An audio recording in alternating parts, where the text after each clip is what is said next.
What's up, guys? It is Jonathan with One Big Impact. So, if you're new here, please check us out on Facebook.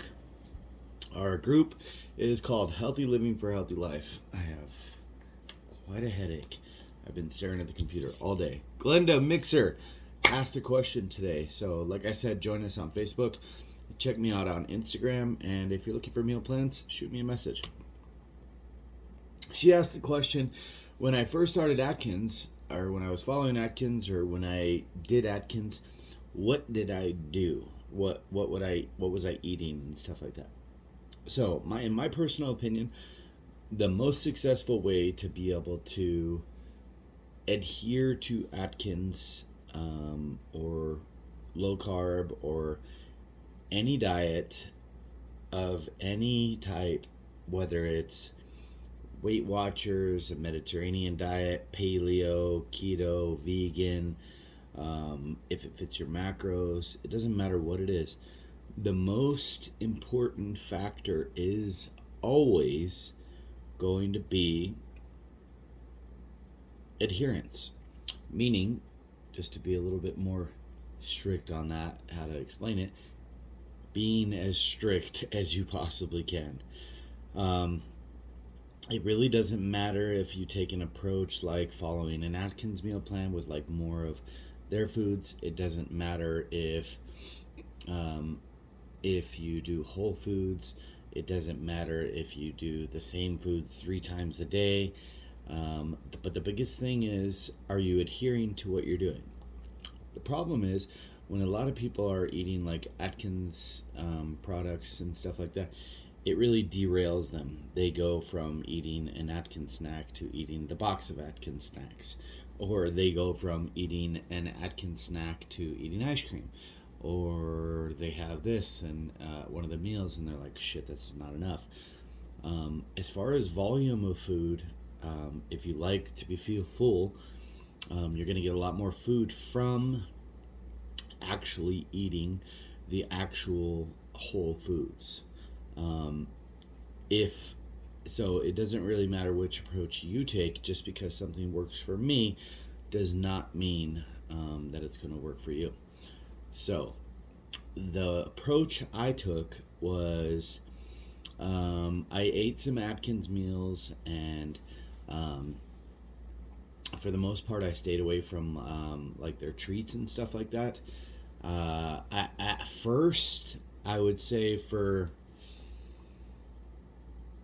6 or 7 months, I didn't eat Atkins meals. They weren't actually really popular in the beginning. They were hard to find. There was only a couple selections.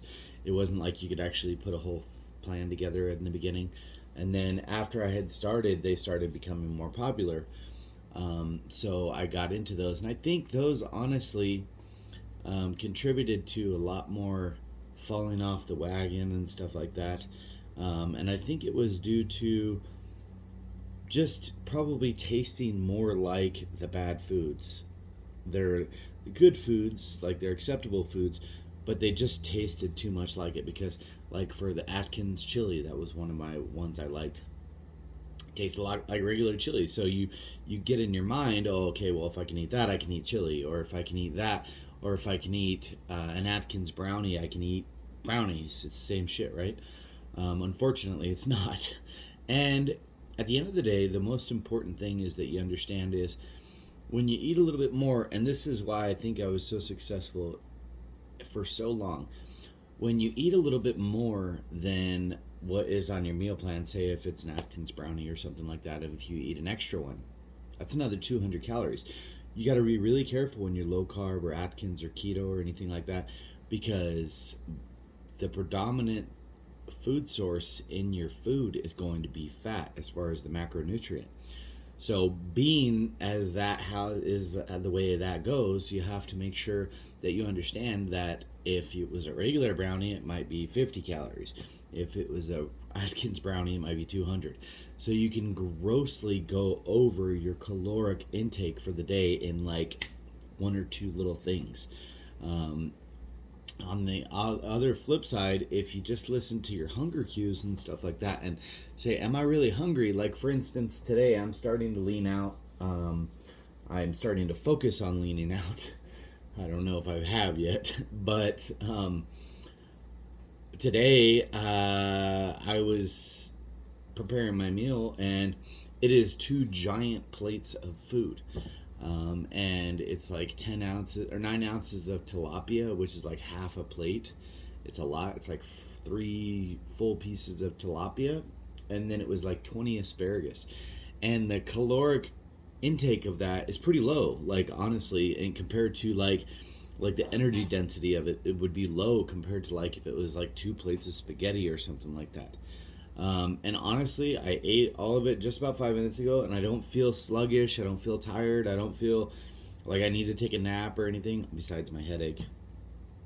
So I think it's really important to understand that your how much you stick to exactly what you're doing is probably the single most important thing, because there are 100 ways to lose weight. There's 100 ways to build muscle. There's 100 ways to get performance. There's 100 ways to lift weights. There's ways to do everything, but the single most important thing is get a plan, stick to it, and stay with that plan. I think a lot of people jump from meal plan to meal plan to meal plan to meal plan to meal plan to meal plan all over the place, and it's hard to gauge your progress off of that, because say one of your days is 1,500 calories on a meal plan, and then the next day is like 1,300 meal on the meal plan, and then the next day is like 1,700, and maybe all of those are in a caloric, excuse me, put you in a caloric deficit.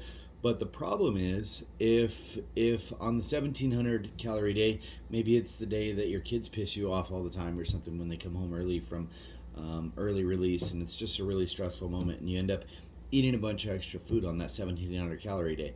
Well, that 1,700 calories turns into 3,000 calories or something really fast.